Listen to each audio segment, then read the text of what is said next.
To the Break Room Classic Film fans, it's tea time for a coffee break. Welcome to this edition of Fashion Friday. As you can tell, it looks a little different because it is a little different. We are in my workroom and I'm going to set my coffee down because you don't have to sit whatever it is that you have down, but I'm going to sit mine down because, as I told you guys a few Fashion Fridays back, coffee and fabric and I in my workroom, we don't mix. I'm accident prone with that. So I'm going to go set this down. Give me 1 second. Can you get Cab Calloway on it? Can you get it? That's my patty waist shoe. By the way, how is your father? But I want to know, does it bother you? And we're back. So if you can deal with some background noises, I will appreciate it, because when you are working from home, you have to roll with the punches. It is what it is. So I know you can probably hear a lot of background noise, but we're going to work through it because I'm not going to keep you guys too long this week. Thank you so much if you are new to my channel. Welcome, come on in, take a seat around the coffee table, and we are going to have a little bit of a coffee break on me. Last week we discussed my Sid Charisse dress, which was the dress voted by you guys when I gave you the choice between the Flapper collection, the Sid Charisse dress, Betty Boop, or just a random piece in my collection that was either inspired by classic Hollywood or a piece that just came from my own imagination. So the second choice mentioned was my Flapper collection. Ta-da! Alright, so first off, I need to address something. This is a never. No, I have this up here for a reason. This does not go together. This is not a statement. Don't ever do this. This does not match. Don't ever do that. I have it up there for a purpose. So this week, I'm showing you guys my Flapper collection, which I didn't realize I had this many. Hence the reason we are in my workroom, because I decided to put them all on a garment rack because I didn't realize I had so many. The first two that came to mind was actually this piece and this piece, which is a lot more flattering on a dress form or on a mannequin than it is on a hanger. But it's a lot going on in here today, and all my creatives, I'm sure you know where I'm at with that when I say that. So putting the dress form and the mannequin and the garment rack and myself was just not going to fit all in the shot. I will have pictures provided for you guys as I do each week with a close-up of each shots, because these two are my favorite, and I'll get to that in a minute. But when I was going through my wardrobe closet, as I told you guys a few weeks ago, it goes like in order. I have my wardrobe closet in a somewhat decade by decade order. There's a theme to it. It wasn't until I started pulling these out I realized I have a lot more than what I thought I had. These two pieces complement one another in their own way. I use them together when I showcase them. Some other pieces that I have that I've made that are Flapper-esque dresses, I can't believe I didn't even think of the orange one, because it's so bright and colorful. This is from a 1930s show that I have discussed with you guys that I did, inspired by Cab Calloway's Minnie the Moocher.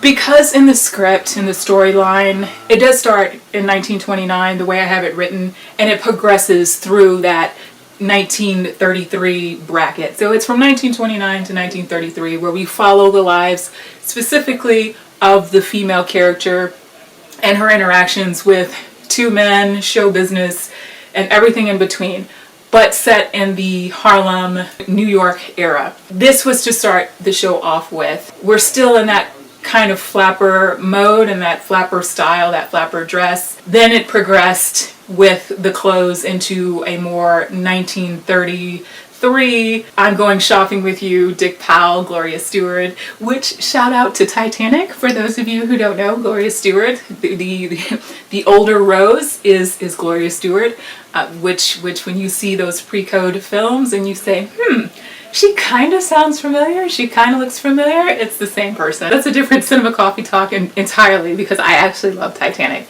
So that's a different Cinema Coffee Talk entirely. This green one wasn't one that I used for a show. I take that back. I did use this. I made this for the old time radio shows that I told you guys that I would put on with my friends once a week. So that's where this one came from. This is what I made that one from. So this was just like a quick job. This one was for a show that I was doing, and I just didn't have enough room for it to be in the show, because we had so many garments lined up already, and usually I don't like to do too many quick changes on people. I like to take the responsibility on myself. If I have to do a quick change, I usually like to just like make it me, so if anything goes wrong, I'm the one to blame. I don't usually like to have multiple people doing so many quick changes, except for a few veterans that have it down. They know the routine. You go backstage, put up your arms, off, on, and you're pushed right back out there for your scene. This one never made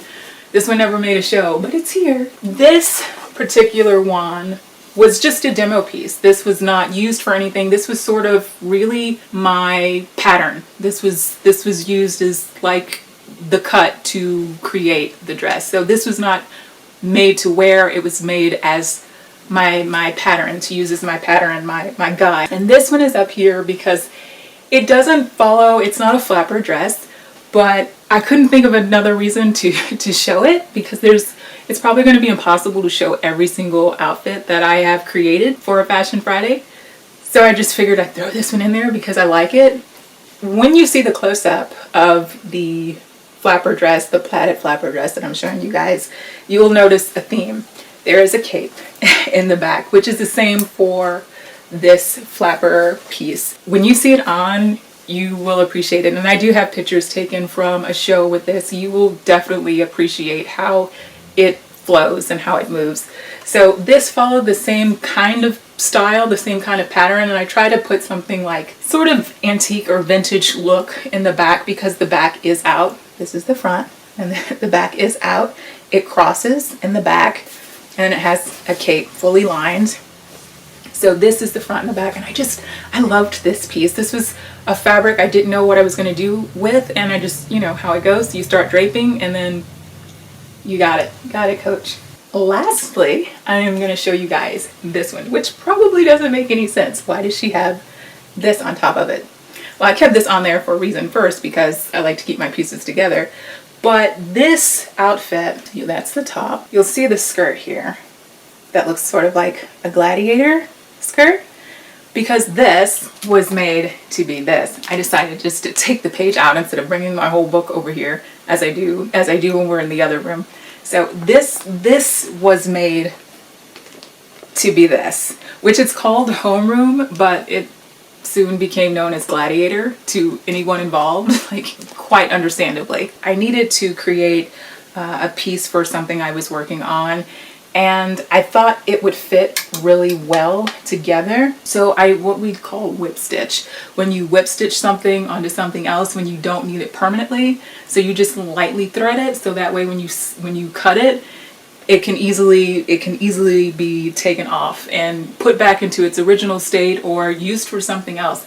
That goes back to my versatility comment. I love things that are versatile. I try to make things that are versatile, because you never know when you can use it for something else. And it also, that same rule applies with what I was telling you guys, that I never throw anything away, because you never know when it's going to be in vogue again. You never know when it's going to be in fashion again. And who's to say when it comes back, or when you want to wear it again, you want to wear it the same way. So if you want to change it up or make it look different, just put it out of sight, out of mind, but never throw anything away, within reason. Within reason, but never throw any of your clothes away, because you never know when you're going to need it again or use it again. I mean, and be inspired again to use it for something else. So this is a perfect example of that. And then lastly, we are coming to the reason I had this on there. I would put it on. My head might not be shaped right for this. This is what I call a skull cap, a skull hat that I had created. I burned myself, you guys, on the oven. That wasn't fun. And that's a different plot entirely. I created this because it's making a lot of noise, and I love noise. I love things. People who know me know I am a beaded person. I'm a bow person, and I'm a beaded person. So if I can find an excuse to use beads in bows, I will do it. As much as we talk about Francis Ford Coppola's The Godfather, I know you're like, where is she going with this? The Cotton Club is probably one of my favorite films from Francis Ford Coppola. One of my favorite films, period. The Harlem Renaissance is a period that I have always been fascinated with, even in school when you learn a little bit about it. But in school, it's a lot different, because you only have so much time on a specific subject or a specific topic, and then you have to move on. Just to fit everything in the curriculum, you have to move on. I always found for myself, I was more interested in more detailed studying when I did it on my own. Then you start like developing your own, I'm playing with it now. You start developing your own sense of things that intrigue you or interest you. So for me, it was things like World War II. That's an interesting subject to me. But growing up with a music family, like the Harlem Renaissance really spoke out loud to me. So that was something that I just started studying and researching on my own the older I got. And the Cotton Club is like the one thing I think that is pretty well known throughout, I think, any medium. That's a word that you hear no matter what nationality you are, where you live on this globe. I think that's one word a lot of people recognize, even if they don't know anything about it or know the specifics of it. I think you recognize it. Creating that show, I had to quiet them down. So when creating that show, I really wanted to dig as deep into the Cotton Club as I could. Just that specific club out of all the clubs that you could focus on during that period. Watching the Cotton Club with Francis Ford Coppola became a part of that routine. I noticed I would have it on in the background a lot. As much as I pulled from actual pre-code films, I mentioned I'm going shopping with you with Big Pal because that was also a heavy influence for my creative style. But the Cotton Club was one film that really stayed on in the background. But I loved how Diane Lane had the skull cap on in the film, and it was like, idea, we need to create a skull cap. So I have a lot of different caps and headdresses that I created. I'm looking over there because that's where I have them. And if I could show them all to you, I might try to take a picture of as many as I can and show you guys. This one is probably my favorite one, all done by hand. I did these all by hand. I did a Josephine Baker headdress that I got to wear, but that's a different Fashion Friday entirely. That one I made by hand and I loved it. Although I felt a little bit I Love Lucy, a little bit Lucille Ricardo, you know the episode. It's like, yeah, kind of feel like that. But that was fun. And I used this, actually though, I used this one not for the 1930s show that I created, that I wrote, but for a different show where we did an Ethel Waters number. And I had Am I Blue? I had one of the actors sing Am I Blue, like real voice, for an Ethel Waters number. And she wore it for that. And I don't know. I love it. This is, I kind of call this my Ethel Waters skull cap. Going into that, the Cotton Club research and detailing was something that I enjoyed doing, that I loved spending time doing, and I hated to leave that world. And I don't think I ever left it. I think a lot of things, same with cinema, they just kind of keep going with you. They travel along with you as you travel along through life.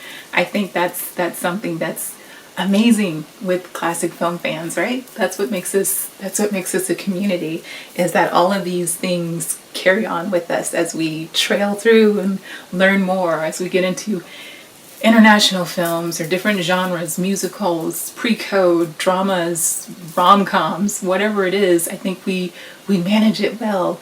Although we might have a specific genre that we cater more to, it's all classic cinema, and I think that's what makes us unique and makes us connect. So I'm going to put this down because it's making all the noise in the world, so I'm going to put this down. All right, you'd be surprised how long that took to get that back on there. I'm just going to have to shut the camera off.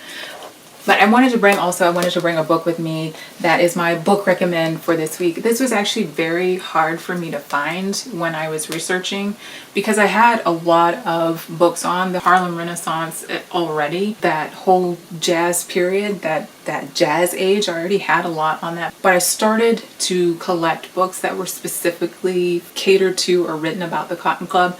And this one came across, and I guess because it was so hard to find, I was determined, like, I have to get it. So I'm not going to show you guys too much of it because the only way I could find it was used. I had to do a lengthy search, and I found it, and it was used. And then with my handling on top of it, it has been handled. But these are all the notes that I have taken from it for the show at the time. I'll hold the binding. You can kind of see through it a bit, but it's for any, you know what, who I would recommend this book to. There's a lot of Cab Calloway in here, a lot of Lena Horne, Ethel Waters, but also people that you may not be as familiar with. I think one of my favorites is, if I can show it, is Buck and Bubbles, because I had already knew them. Before I leave, the last piece I'm going to show you guys is a piece that was gifted to me. I don't handle it at all, so this is a treat. It's a piece that was gifted to me from someone who knew what it was that I do and wanted me to have it. So I might put it on the dress mannequin so you guys can see it a little bit better. So I keep this. This is a protected piece out of touching hands, out of touching hands. So that's it for this week's Fashion Friday. Hope you guys enjoyed coming into my workroom with the wardrobe wall and everything else that's going on. So have a good week, guys, and I hope that you continue to be safe, well, healthy, staying home. Please subscribe, hit the like button, share the coffee house out loud to friends, family, and on your social media networks. I love reading your responses. And for those of you who have asked in the past my looks, this week I am wearing Gentleman Prefers Pink, which is a Revlon inspired Gentleman Prefer Blondes. Marilyn Monroe, shout out June 1st, Marilyn Monroe's birthday. And I'm a June person too, so Team Gemini, I'm wearing that this week. So be safe, be well, stay healthy, stay home, and I'll see you next week. Au bientôt. Can you get Cab Calloway on it? Can you get him? Just one twist of the dial, and it's just the same as you was sitting at the Cotton Club. With a hidey-ho, this is Cab Calloway taking you to the Cotton Club.